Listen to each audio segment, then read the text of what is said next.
Hi guys, today we're talking about everything drums, and I'm going to show you how to make a drum beat, and we're going to talk about how the drum kit works and how to think like a drummer even if you're not. So this is the page you get to if you log into BandLab, and I'm going to go create. You may have a project of your own, but I'm going to go new project, and it brings up these 6 options here. Don't be fooled into thinking, oh, I'm a guitarist, I'm going to click guitar or bass, because these are for plugging those instruments into what you call an audio interface, and then playing them in sort of live and recording audio. We want to record MIDI, and so we're going to always choose instruments. Even if we're going to do drums or guitar or keyboard or anything like that, we're going to use instruments. So I'm going to click on that. It brings up a piano to start off with. So I've got a Studio Grand, and that's mapped to my MIDI keyboard. So I can play in like that. It's also, if this button here is clicked and it's white, then I can use my typing keyboard. So I can play the A key, and it should play C, D, E, for example, by playing S and D. But we want a drum kit, so I'm going to click where it says Studio Grand just here. And I'm going to go to drum kits. Drum pads would be for electronic music, but I'm going to go for drum kits, and I can audition them if I want to by clicking these things here. And I can choose different things. So they've got like rock, funk, for example. Find something that would fit the style of the music you're going to go for. I'm going to go for indie rock to start off with.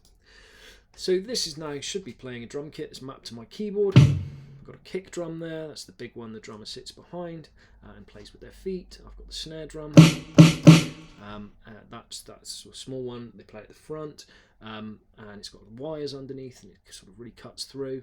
I've got some cymbals, I've got some hi-hats. I'm going to talk about what these all do and how to use them so that you make a good sounding drum beat. But first we need to think about what signature we're playing in and the tempo that we're playing in, and we need to turn our metronome on. Now the importance of this is that you want to know whether you're playing in time and be able to program things in. And so we need to make sure our grid aligns with the song we've got in our head. So at the moment it's set to 120 beats per minute. That's kind of a mid-tempo, and it's sort of good fit for a lot of things, but it might not be the right one for you. For example, if you're doing a ballad or something like that, then you you might want to take that down. If you're doing a drum and bass song or something really fast, you might want to speed it up.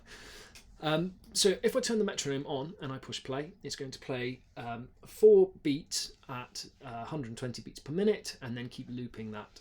So if I push play, 1, 2, 3, 4, 1, 2, 3, 4, and I can picture a drum beat on top of that, and start recording it. If, for example, I want to click it in, I can do that by clicking a box in here, and I can, and for some reason, just the way I'm recording it, I don't know, I can't quite work out how to make it work, but if I click in there, you should hear the sound of the kick drum. I'll play it on my keyboard for you. It's played like that, and I might put the kick drum on beat 1, and this is a bar of 4, so this is beat 2, this is beat 3, this is beat 4, and so I might put a snare on beat 2, and then I might put a kick on beat 3, and then a snare on beat 4, and so this would give me this 1, 2, 3, 4, and that's great. You know, if you're a drummer, for example, and you know your rhythms and your drum beats, that's fine. That would be okay. But it's not a very musical way of composing music, and because I'm clicking stuff into a grid, and really I want to play music using my hands and my ears. So I'm going to delete this box and I'm going to play it in myself, and I'd encourage you to do the same. Even if you are a guitarist or a singer or something like that, having some keyboard skills will help you, and starting to develop those in year 10 and all the way through, that's 2 years, all the way to the end of year 11, and those keyboard skills will be invaluable. So if you're a bit scared, a bit nervous, I'd encourage you to push on, and we can help you with that, but try to create music with your hands using the MIDI keyboards. So I'm going to push record now, and it's going to give me a 4 beat count in, 1, 2, 3, 4, and then I can start playing, and it will record everything I play. 80% of a drum beat is the groove between the kick drum and the snare drum, and so that's what I'm going to start with, and then I'm going to add stuff to it and chop and change it and make it interesting after that. So I'm going to play in something that just comes to my head, and we'll see, and we'll go from there. So here we go.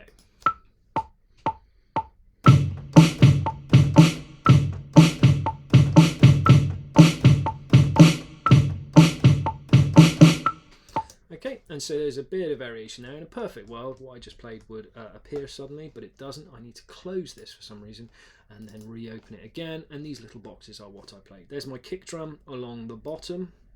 That's my kick drum rhythm. And there's my snare drum rhythm. And because I played it to a metronome, it's all nicely in line with everything. But it isn't perfect. You can see on beat 4 there of the first bar, I'm slightly late with that snare drum. Very late here on on bar 3. Beat 4, and so what I'm going to do is I'm going to quantize this. Now quantizing takes a little bit of time to get your head around, but the quantizing will drag each note. If I select all the notes here and I click quantize, it will drag them to the nearest value, the nearest line, for example. So for example, if and the value that it drags to is decided here in this box here. So what do these mean? Quarter notes are, it's what the American term is for a crotchet. So one beat, 1, 2, 3, 4. That's a quarter note. A half note would be a minim. So it's so if, for example, I was playing something that was closest to the notes were closest to every 2 beats, I might use that. But here, for example, if I look at beat 2 of the first bar, I've got 2 notes here. In beat 2, between beat 2 and beat 3. Got 2 notes. So the problem with quantizing those to quarter notes is that it'll drag it to the nearest beat, which is not what we want. Okay, so if I undo that, we want 8th notes here, 1 and 2 and 3 and 4. And so if I select 8th notes and I select all of this, this should quantize everything nicely to be perfectly in time, and it has. Now everything's perfectly in time with the metronome. I can now turn the metronome off. I'll do that halfway through so you can hear it.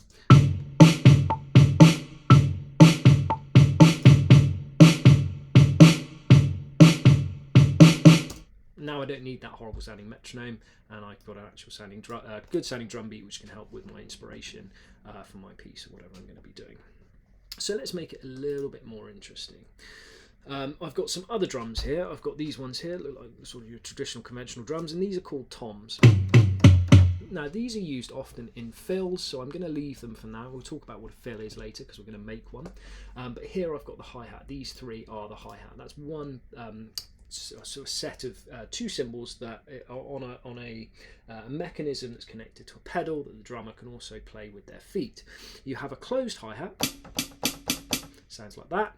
You have a slightly opened hi-hat, a halfway point, and then you've got an open hi-hat by releasing that pedal, and so that's how you get that sort of thing, that sound that you hear often in drum beats. The drummer would be controlling how open those 2 hi-hats are, but with the pedal on their foot. And then you've also, above that, we've got cymbals. Now the first cymbal here, important one, is the crash cymbal.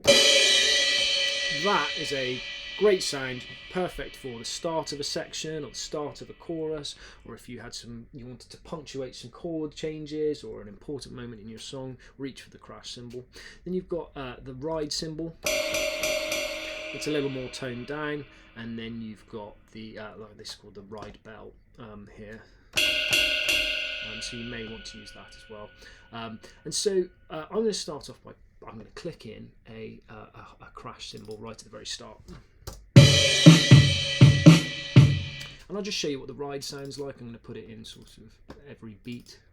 Beat 2, beat 3, beat 4. So it sounds like this. And it's quite a change in texture there, but I'm not going to use that, so you might choose to. It might be the sound you're after. But I'm going to start off with a hi-hat pattern. And what I'm going to do is play a closed hi-hat in an 8th note rhythm over the top of this. So 8th notes again are quavers, 1 and 2 and 3 and 4 and so here we go. I'm going to play that in.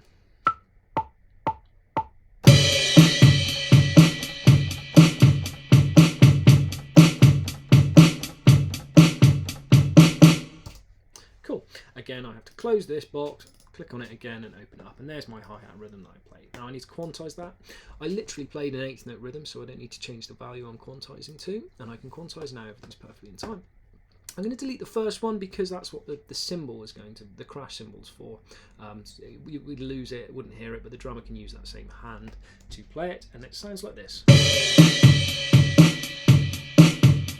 But let's make this even more interesting. Let's just take the and of 3, and what I mean by that is if beat 3 is here, between beat 3 and 4. I'm going to take the 1 and 2 and 3 and the off beat, and I'm going to make that an open hi-hat.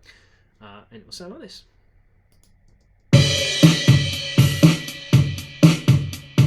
I may even do the same thing with the and of 4, and I'm going to copy that pattern across. So there's the and of 3 in beat 2, sorry, in bar 2, and the and of 4 in bar 2. There's 3.3 and 3.4, and the and, there we are. And I'm going to do the same thing here, those last two there. And that's quite interesting.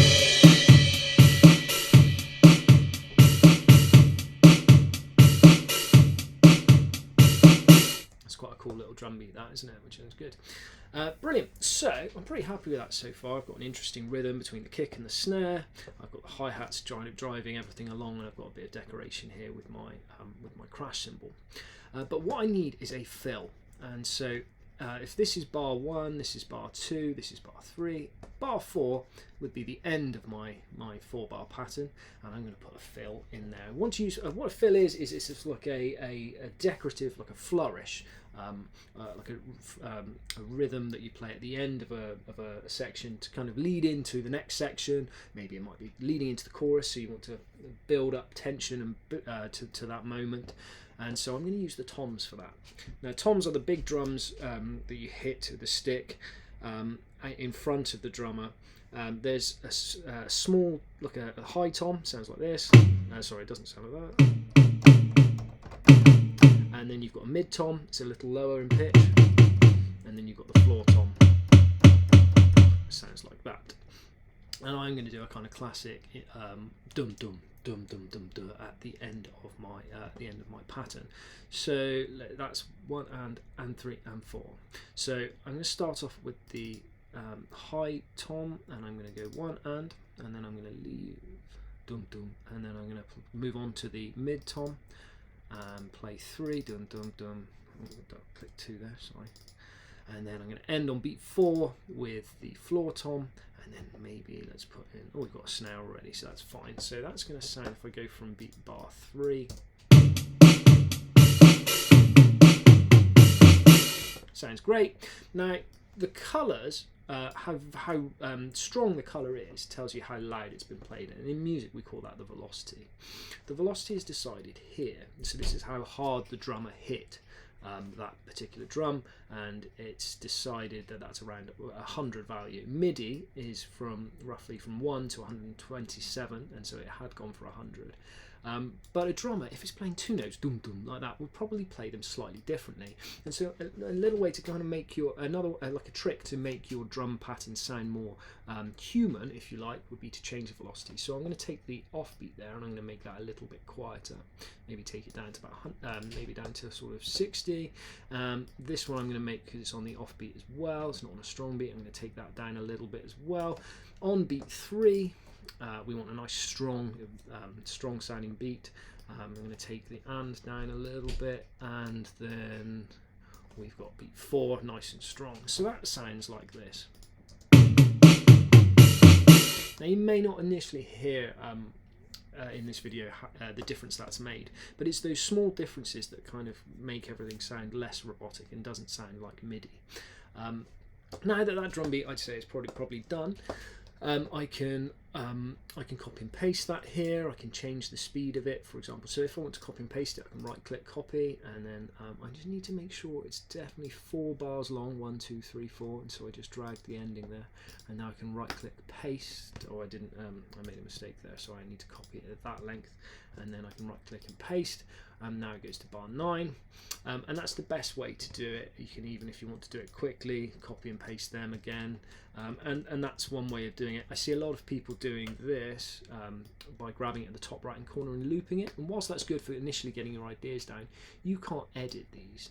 So if you want to change your fill at the end, and you should have lots of variations with your fills should not be the same in every section, then you can't do that without changing all of the fills to the same thing. So that's why copy and paste is better, and I'd encourage you to use that, because now if I change the fill here, the first one will remain the same. And I think that's everything really in terms of how to make a kind of decent drum beat. Remember that most of it's getting the groove down between the kick and snare. The hi-hats are good for adding that high end top part that cuts through, and then you might use your cymbals and your ride cymbal or your toms as sort of decoration for your drum beat. So now spend some time sort of trying to make your own drum beats, like 4-bar patterns. Spend some time maybe listening to your favorite drum beats and seeing if you can program them yourself. Experiment with the speed. So if you take that down to 90, for example, it's going to sound very different to if it was maybe at 100, 160, something like that. But everything's in time because we programmed it using the grid and using the metronome. So now I can speed it up and slow it down without it sounding all wrong. Okay, good luck.